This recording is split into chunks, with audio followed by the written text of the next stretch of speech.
네, 장관님, 아동 학대 피해 관련해서 좀 질의를 드리려고 합니다. 2024년 건 제가 아직 못 받아봤는데 2023년 기준으로 아동 학대 건수가 2만 5천 건, 약 2만 5천 건이고 사망한 아동이 44명입니다.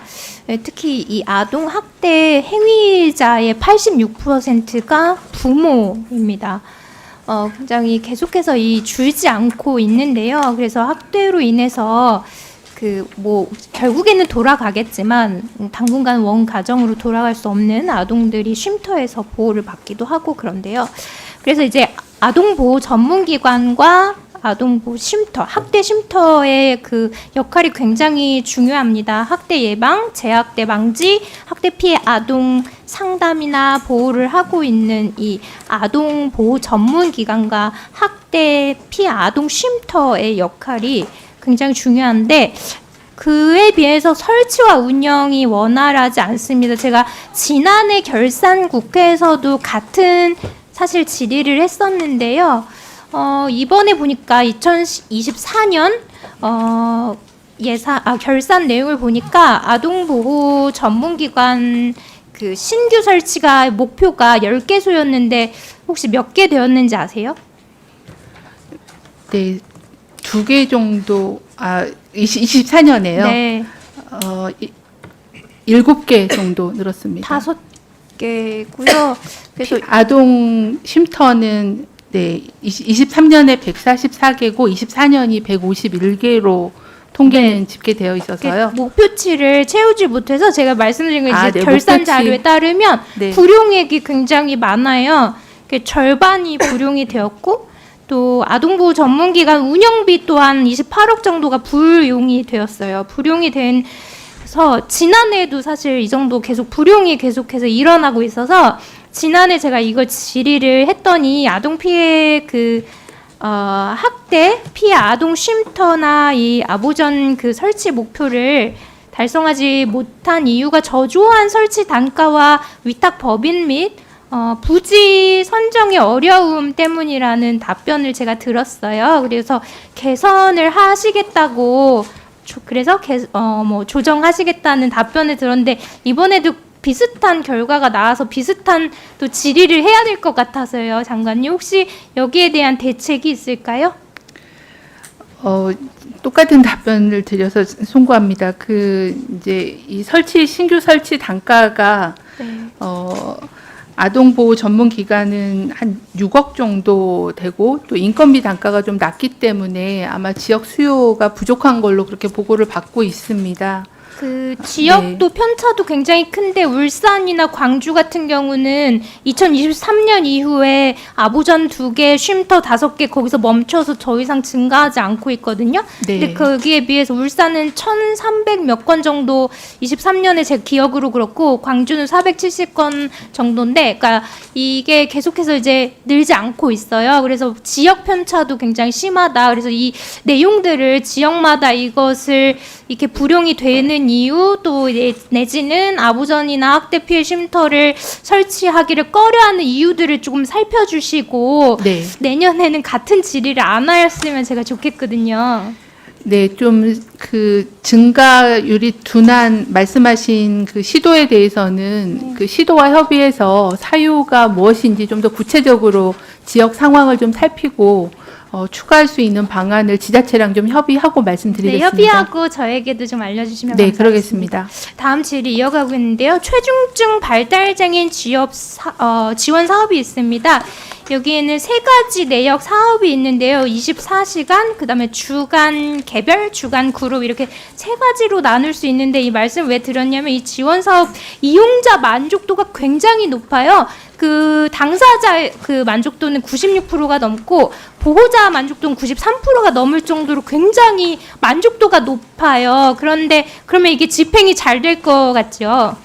근데 24시간 개별 지원 사업은 47.3%, 그다음에 주간 개별은 44.2%, 주간 그룹은 약 12.8% 이렇게 나타나고 있어요. 점점 내려오죠. 50%가 집행이 안 되는 거예요. 그 이유를 살펴보니까 그 24시간 경우에는 야간 돌봄 인력이 채용이 굉장히 힘들다고 하고 또 제공 기관의 지역 불균형 그래서 설치로 인해서 접근성이 굉장히 떨어진다고 합니다. 그래서 한 기관 같은 경우에는 13번이나 공고를 냈는데 그 인력이 채용되지 못했다고요. 인력 채용에 굉장히 난항을 겪고 있어요. 그래서 제공 인력의 인건비는 보건복지부의 사회복지시설 종사자 인건비 원래 가이드라인에 따라야 하지만 지자체 상황에 따라 제대로 반영되지 못하는 경우가 있다고 합니다. 사회복지 경력 인정 또한 80%밖에 인정되지 않아서 100%가 안 되는 거죠. 그래서 이게 잘 안 하려고 하시는 거예요. 그래서 여기에 대한 대책 없이는 또 이렇게 계속해서 불용이 될 것 같아요. 실집행이 안 되는 거죠. 그래서 포기하는 상황이 없어졌으면 저는 해서 이런 질의를 드리는데요. 그 2차 추경에서 사실 그 15만 원으로 올랐어요. 그러니까 인건비가 네. 올랐다고 해서 제가 바로 이렇게 나아질 거라는 물론 기대를 하고 싶지만 아직은 잘 모릅니다. 이게 나와봐야 알 것 같은데요. 그래서 주간 그룹 이런 문제도 있고 이것도 해결해야 되지만 주간 그룹 지원 서비스와 주간 개인 지원 서비스 이게 또 인건비 단가뿐만 아니라 또 다른 이유가 있는데 서비스의 실집행률이 다른 이유가 하나는 44점 몇이고 하나는 12점 몇인데 이게 사업 보조금 지원 방식이 다르다고 해요. 그래서 주간 개별 지원 서비스 같은 경우에는 경상 보조 사업비 형태로 지급이 되어서 별 문제가 없는데 주간 그룹 지원 사업 같은 경우는 바우처 형태의 수익금으로 운영되어서 최중증 발달 장애인 이용자가 직접 서비스 이용 기관에 가서 바우처 카드로 결제를 해야 되다 보니까 이분이 못 나가거나 뭐 부득이하게 뭐 사정이 있어서 결제를 바우처 카드로 본인이 못하면 또 이 특성상 갑자기 이렇게 되면 뭐 안 되는 거죠. 이게 그러다 보니까 구인난이 더 생기는 거예요. 그룹 지원 같은 경우에는. 그래서 여기에 대한 대책도 필요할 것 같은데요. 그래서 요 관련해서 보건복지부가 당사자와 가족의 만족도가 매우 높은 최중증 발달 장애인 통합 돌봄 서비스 사업의 실집행률을 제고해서 계속해서 활성화할 수 있도록 그 인력 확보를 위해서 서비스 제공 단가도 조정해야 될 것 같고 전문 수당 지급 등 또 제도적 보완을 반영한 개선이 필요하다고 생각하는데 혹시 동의하실까요?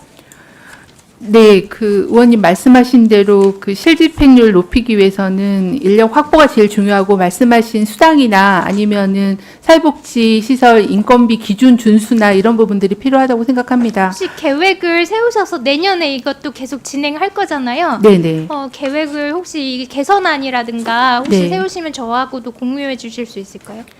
네, 알겠습니다. 저희가 이제 선정 기준도 조금 완화해서 집행할 예정이 있고 말씀하신 서비스 제공 기간이 확보하기가 어려워서 인력. 네, 네. 그래서 네. 예, 인력 확보 방안에 단가. 대해서 방안을 좀 만들어서 보고 드리도록 하겠습니다. 아무래도 예산 문제가 있어서 예산 협의 과정에서 좀 반영시키는 게 필요하겠습니다. 이 관련해서 또 이제 이어지는 질문인데 장애인 자립지원법이 통과가 됐어요. 그래서 2026년에 본사업으로 갈 텐데 이게 실집행률이 계속해서 2022, 2023 계속해서 낮아요. 그래서 보면은 보호자분께서 우려하셔서 안 된다. 전담 인력 이것도 낮은 처우, 단가 문제죠. 그리고 주택 공급 부족해서 안 된다라는 말씀을 이제 저는 부처에서 들었어요. 근데 이 원하시는 또 장애인분들도 굉장히 많거든요. 그래서 네. 이런 부분들을 해결하기 위해서 이것 또한 좀 그냥 단순히 집행이 안 된다, 신청이 안 들어온다, 그리고 주택이 없다라고 하시지 말고 실제로 제가 확인한 바에 따르면은 지자체에서 이게 없다, 본인은 찾을 수가 없다 해가지고 이미 LH공사에서 받아놓는 집을